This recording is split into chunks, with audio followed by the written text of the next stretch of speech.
Hey dudes, welcome back to another Diablo 4 video, and Season 1 rogues are absolutely amazing. Because of the caged hearts and some of the new mechanics, we get so much new damage, so much CC, and a lot of new survivability that we never had before. Because of this, we have some interesting new synergies as well as being able of pushing much higher level content and higher difficulties than we ever could in the Eternal Realm. So we're going to talk about a pure poison build that I wanted to cover in a very long while, and I finally got a chance to do so. I will say this, it's very fun, it's super tanky, deals super high damage, and it lets you push world tier 4 or higher level nightmare dungeons much sooner than expected.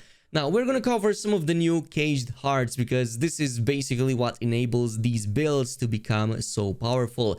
And we have a few, especially in the blue category, that are just amazing at how much survivability and CC they give us. So the first one is the Caged Heart of Revenge, which I placed on my necklace. This is essentially a 10 to 20% damage reduction or suppression, I guess, that you get for absolutely free. This is on top of everything else that you already have. So whatever you do with this on, you're 20% more tanky than you ever were on the Eternal Realm as it is. It also has an explosion component over there that suppresses and uses all that suppressed damage and then amplifies it to unleash a massive shockwave. However, it's not really important for the build to work. It's only like 10,000 damage with the one I have, so it's not like going to change your build around, but it is helpful and it is nice to look at when you, of course, use a subterfuge skill with this class. So that's why you see it being triggered whenever I put down one of these traps, or if I play with the Dark Shroud Shadow, that's also going to trigger that too. But there's another one that helps us with survivability, more so with extraction actually, and that is the Caged Heart of Trickery. So this is a rogue specific brutal heart that is in the defensive category, and when we use a subterfuge skill with this leaves behind an unstable shadow decoy trap that also taunts enemies. The shadow decoy then explodes after a number of seconds, dealing, well, some shadow damage, but again, that's not that important. But this occurs every 5 seconds, so literally every time you get another cooldown on your, for example, poison trap, you're going to again recast that decoy trap once more. And I cannot stress how good that taunt is on the enemies. It's even better than, I would say, the death trap that actually pulls enemies in actively. And that is because that taunt has a much higher range than even the whole area of the death trap. And not only that, it also forces even enemies that normally don't get close to you to also get close to that shadow and much closer to the center, in fact. So much so that it's much easier to pack entire groups into one single spot and then take them down so easily. Plus, as I constantly put down traps, I also put those shadow decoys, so they always get in, they always get affected by the poison, which gives me all the other benefits like increased damage against them, reduced damage from them, and so on. So this is really an underrated heart to have, and I'm pretty sure that I got it ever since level 10 in my playthrough. But there's actually a third one that is even better, and this is going to help our poison build a lot more. So this is the Caged Heart of Creeping Death. This is a wrathful or a white heart, so you actually need to find this, and it's going to be a bit more difficult. You have to fight a mob that either drops this or just hunt for Varshan. He should have a much better chance at dropping these, but otherwise it's a lot more RNG compared to the rest. But I got a chance to drop a 500 plus item level, so at around level 50 I believe this dropped for me, and it completely changed my build around. So this makes our damage over time effects that we do, for example in this case with the poison, to be increased by 33% for each different crowd control effect on the target. Unstoppable monsters and staggered bosses instead take a, in this case, 134% increased damage from our damage over time effects. And you wouldn't believe how strong this is, especially with this build, which applies both slow daze as well as chill against enemies. So you can see where I'm going with this one. We're basically buffing up that imbue or, well, poison damage that we have already with all these abilities.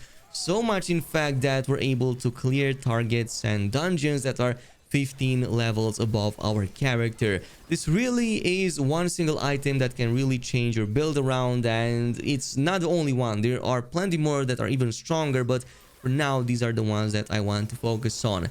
So the way this works is actually pretty simple. You'll want to jump straight into the middle of the largest pack and just deploy one of these poison traps, which is also going to cause a shadow decoy trap to appear and taunt all enemies in. Once that happens, you're going to immediately want to activate your poison imbue, spread even more poison, and as that all happens, also try to do a couple of dashes so that you can also cause more slow and even daze against these enemies to further buff that damage over time from the poison. And if you do that correctly, it's going to absolutely destroy enemies. You will see your damage ramping up so much and essentially just causing the whole bar to get deleted in an instant.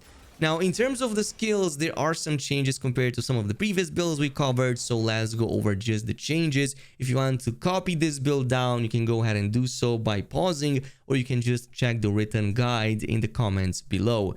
But one of the first changes here is to the twisting blades. Instead of going with the advanced upgrade, we went with the improved twisting blades because this is going to make enemies dazed while they get impaled with our twisting blades. This is going to help us to provide us an additional CC, which is going to benefit not just that damage over time, but also to just keep enemies busy and not attacking us. This also synergizes with concussive, which when we knock down enemies is going to grant us a 12% increased critical strike chance on top. Plus, we also have the trick attack. When we critical strike dazed enemies, they are knocked back for 0.5 seconds, so you can really keep enemies busy as all of that happens. Otherwise, this is a very agile build, so we're going to use both Shadow Step and Dash. And for the Shadow Step, we went with the Disciplined Shadow upgrade. This is going to just reduce our cooldown when we use Shadow Step against targets that we haven't used this against in the past 4 seconds. So it helps us a bit with the cooldown reduction.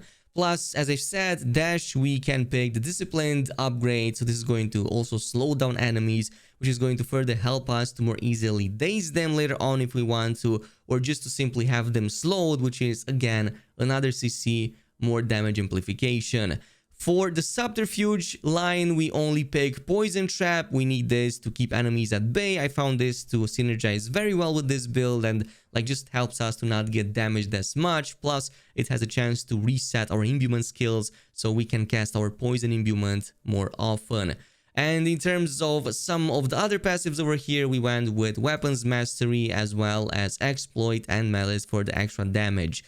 For the imbuments, we went only with the poison, and I also picked the blended upgrade. This is going to make critical strikes with poison imbued skills to deal 75% increased poisoning damage. So this can further contribute to delete that health bar even faster. I also placed 5 points into this. You can totally do so, and I advise you to do so. But otherwise, if you want to sacrifice 3 points from here or from a couple other spots, you can totally get precision imbuements and increase your crit strike chance with imbue skills even better. We also picked these 3 toxin upgrades here with the Deadly Venom, Debilitating Toxin, and Alchemical Advantage. So if you find yourself to be tanky enough, you can totally sacrifice Debilitating Toxin and just go with those 3 points into Precision Imbuement instead. The final passives are going to be Innervation and the Adrenaline Rush for some additional energy regen. We also have Haste for some additional movement speed and attack speed. And of course, also Trap Mastery to increase our crit strike chance against vulnerable targets when we activate the Poison Trap. And finally, for our key passive, we have Momentum. This just gives us everything, especially when we hit stunned, dazed, or frozen enemies. And we're gonna hit dazed enemies a lot. So this is going to give us all those benefits like damage, energy regen, and the movement speed. And healing over time, because this is going to also make use of this really interesting legendary aspect called Stolen Vigor. So each stack of the momentum key passive will heal us for up to, well, in this case 109 life per second. And since there are 3 stacks of that, it means that every 3 seconds we can heal about 300 HP, which is not too shabby. It just helps us survive for a bit longer. As I've said, this build has very few problems to resist most of the like 15 levels above our character content. As far as some of our other options, we're using the Blade Dancer aspect just like yesterday to make the twisting blades deal that huge damage and spin around us. You're obviously going to want to put this on your two-handed weapon, or in this case, it's going to be the crossbow. Also, we're using the Edge Master to further increase the skill damage as we are really high up with our energy regen. Well, most of the time, but not always. Also, we're using the Ravenous aspect so that we have better energy regen as we defeat vulnerable enemies. There's also another one that I'm using, really interesting. I believe this is new. I think this is the Pestilent legendary aspect, which makes every third cast of the puncture to also poison imbue with 145 in this case of the normal potency. But if you place it on something like the necklace or maybe a two-hander, it can go all the way up to 260%. I'm not sure it's worth it because it's still just puncture damage and the poison from the puncture, so probably not worth it, but I just placed it here because I thought it would be interesting. Otherwise, we went with the corruption aspect so that our imbue skills have a better effect against, or well, better potency against vulnerable targets, so this also helps our poison. And also going with the synergy aspect, just because we're constantly using dashes, we're constantly using that shadow step, it's going to reduce the cooldown on our trap a little bit, and it's also going to buff the damage a bit, vice versa, so it helps with that. Everything else in terms of the defensives is exactly the same. We have the aspect of might, we have the disobedience, which is going to further reduce the damage and increase our armor, even though the second one has been majorly nerfed recently. And in terms of our boots, I was lucky enough and got the Penitent Greaves, and this helps a bit more to also chill enemies. So that's an extra CC on top, and you can also deal more damage once you chill them, which happens fairly fast.